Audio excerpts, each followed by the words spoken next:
October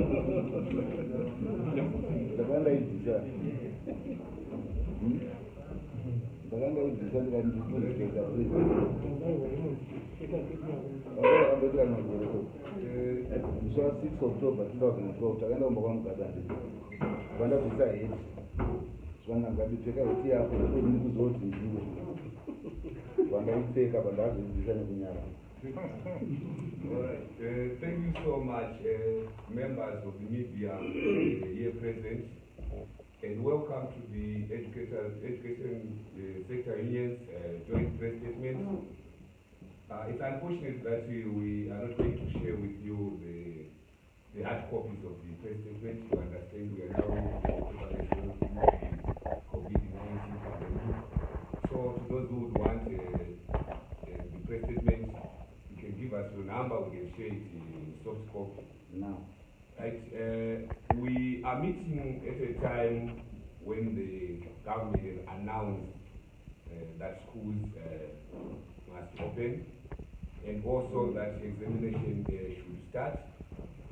But as the critical stakeholders in the education sector, representing our membership, representing the educational issue, we sat down and deliberated on a number of issues that should be taken into consideration before schools open. And this is the reason why we are gathered here today to speak to the nation about these issues that are affecting this important sector, which is the education sector, and give a way forward from the unions and association position that we are going to take from now on for education. So at this moment, let me welcome Comrade Zunde to read the joint press statement to the nation. I think before he does that, you need to make sure that these guys confirm that the unions that are purporting to say they are taking this position are represented here. And the lot will be known so that tomorrow nobody appears on the TV and says, I am not party. All right. Thank you so much for actually coming up with that point. And I apologize for not hearing actually that issue. I'm here, also in Mikachi from Amalgamated Rural Teachers Union of Zimbabwe. We are representing Amalgamated Rural Teachers Union of Zimbabwe. We are part and parcel of this joint press statement that is going to be read from the union president. I have got leadership from the Deputy Secretary General, Comrade Nyara Masio, is here with me. We have the National Spokesperson of Amalgamated Rural Teachers Union of Zimbabwe, Comrade Nation Mutiwa, is also here representing the rural teachers. We also have got the National Treasurer, Comrade Brenda Msawengana, representing the teachers.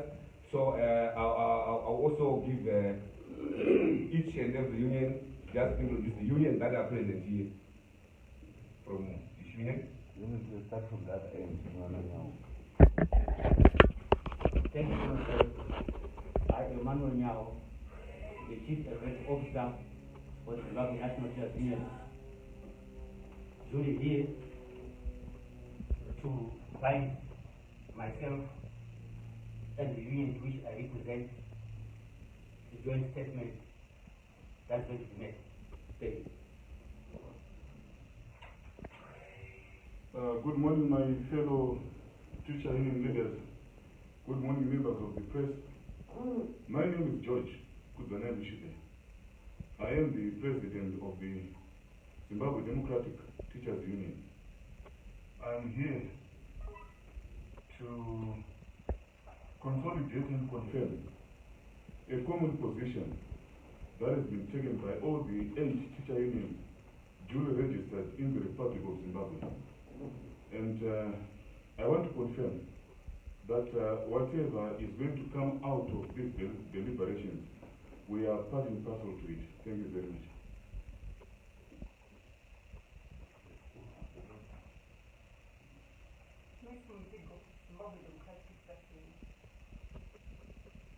Morning, ladies and gentlemen. I'm Rundogo James from Zimbabwe Rural Teachers Union, representing the rural teachers.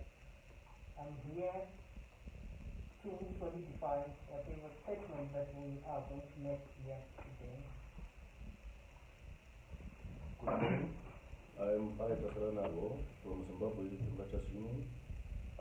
It's my presentation to we are here in solidarity and to declare that we are part and parcel of this joint statement that was just made. Good morning, ladies and gentlemen. Good morning, fellow unionists. I'm Wande Nyapogoto from the Zimbabwe Road Teachers Union. I'm the national coordinator. We are here to affirm and together to concur with the statement which is prepared as teacher unions in Zimbabwe, in particular the aspirations of the rural teachers. Thank you. Morning, everyone. I'm Goodwill Kaderera, representing the Zimbabwe Teachers Association on behalf of my National Secretary General. We are here to indeed confirm that we are party to the joint statement. I am Raymond Matongo, Secretary General of the Progressive Teachers Union of Zimbabwe. there isn't much to say. Except to say, for the first time, the unions have come together and will speak as a consolidated unit. Thank you. Morning, ladies and gentlemen, dear comrades. I'm Kiri Rana, General of the We are here to confirm that what is going to be raised is part of us. We do support it. Thank you. Morning, ladies and gentlemen. My name is Chivuna Kinyachi, representing Teachers Union of Zimbabwe. We are here to confirm that whatever is going to be raised here, we are part and parcel. Good morning, ladies and gentlemen. My name is Washington Itara from Zimbabwe National Teachers Union Union. We are here to take ownership of the joint statement by Zimbabwe Teachers Union. With me here, I have Comrade Chinosenga from Zimbabwe, our national recruitment officer. We are 100% behind the joint statement. Thank you. Morning, ladies and gentlemen.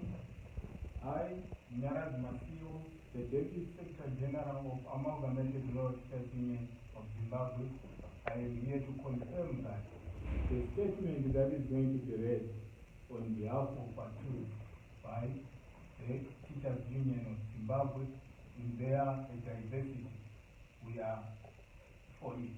We like to endorse the statement as correct. Thank you, Comrade Chair. I thought there was some conflict. No, I will obviously introduce there's a PTUZ at Harare, representative Comrade Maket. Here for solidarity. Thank you so much, Comrade SG.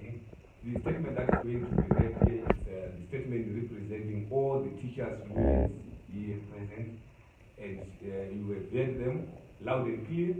They have confirmed the position that this is coming from us. This is coming from the background that education matters, and we represent the interest of our members, we represent the interest of our learners, we represent the interest of the nation when it comes to education. So whatever we are going to be doing today, we are doing it as a united front.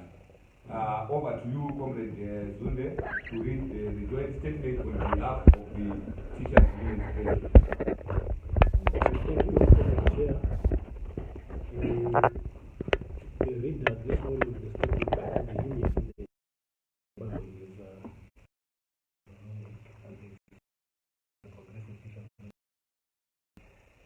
The statement reads as follows. 21 September 2020, joint statement by teacher unions in Zimbabwe concerning the reopening of schools. I think you also need to end reopening of schools and 2020 public examinations. Realizing that the government has since announced dates for reopening of schools, for exam classes and commencement of exams. If that this announcement was not a product of widespread consultations and meaningful engagement with teacher unions, but a dictate by government, perturbed that government is totally ignored the welfare of teachers, as evidenced by salaries that were received by teachers in September.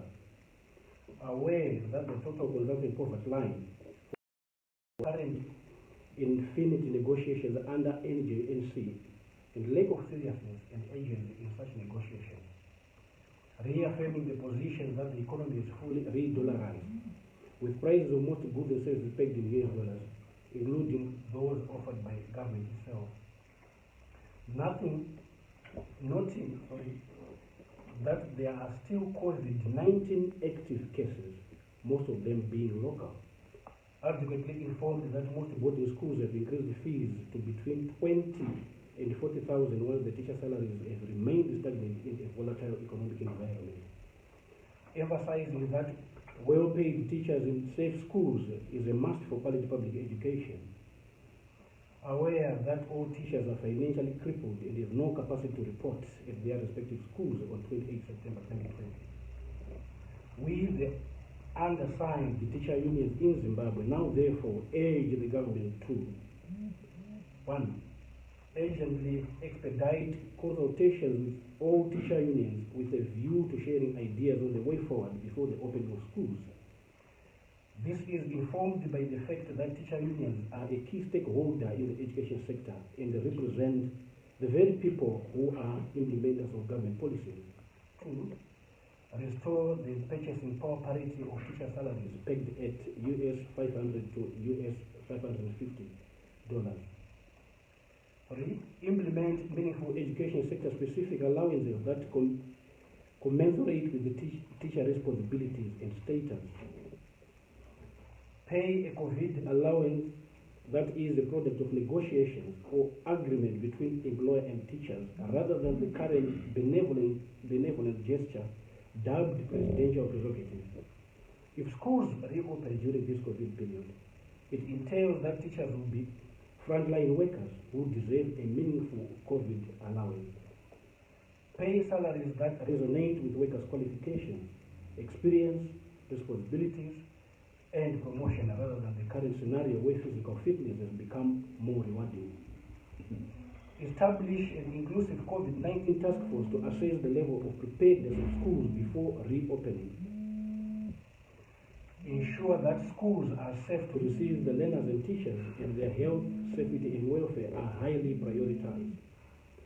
The $600 million set aside by government should reflect on the ground, in schools, not in the media only, and in higher offices without reaching the intended beneficiaries.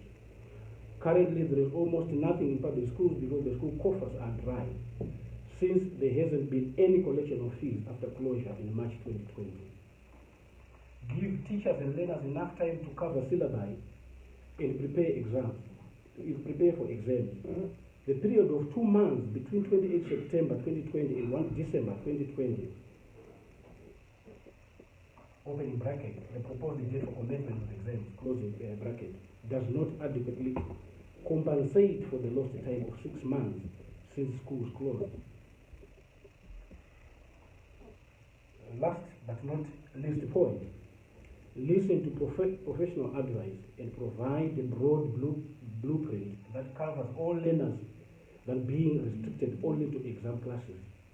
Indeed, there is nothing as dangerous as having underpaid, undernourished, under-resourced, and demotivated teachers in classrooms, because teachers are, in essence, role models of their communities and society, and help to shape the future of individuals, society, and the country. It is only well-paid, healthy, motivated, innovative, dynamic teachers that can fulfill this vital core of sustainable development.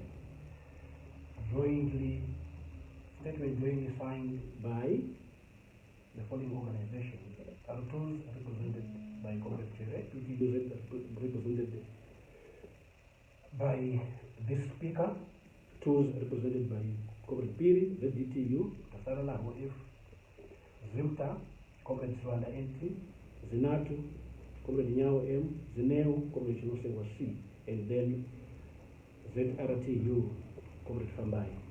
Thank you very much. Thank you so much, Comrade Zule, for the presentation of the joint statement. Now we welcome members of media who want to come in with any point of clarification or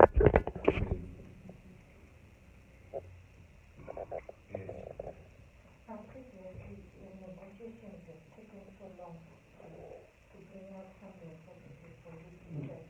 Do you think this time around, since we are almost, you didn't have enough time, all the opening on the 20th of September, do you think you'll be able to engage that to make sure that all your demands are going to be met? And what action will you take if nothing comes? Okay. Take a note of another one, whilst our comrades are actually preparing a response on that one.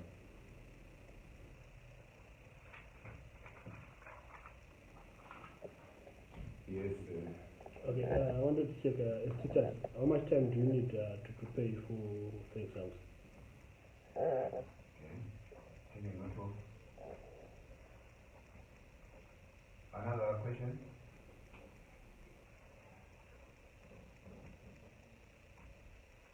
All right, maybe we can tackle these ones that just come in from our comrades, from the teachers' unions, from the those who want to start from far end, those who want to come in and respond on the question that has been raised.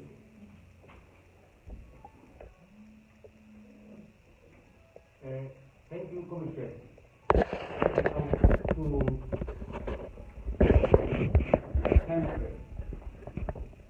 That we need for preparation of the exam.